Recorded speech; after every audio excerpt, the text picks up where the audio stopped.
অসমক উদ্যোগীকৰণ আদানী আম্বানী টাটাৰ কাৰণে নালাগে। অসমক উদ্যোগীকৰণ লাগে সেই লাখ লাখ যুৱকক আমি যাতে অসমলৈ উভতাই আনিব পাৰো।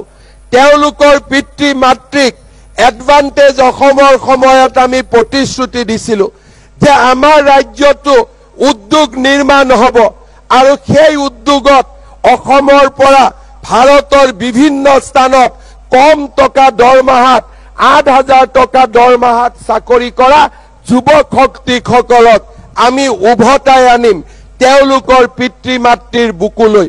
আজি সেই মহান মন্ত্ৰকে শিৰোগত কৰি অসমক আমি এক উদ্যোগীকৰণৰ দিশত আগবঢ়াই লৈ গৈছো। কিছুমান ৰাইজে আমাক সমালোচনা কৰিব, কিন্তু সেইসকল ৰাইজৰ ল'ৰা ছোৱালী বাংগালুৰুত গৈ সিকিউৰিটি গাৰ্ডৰ কাম কৰা নাই।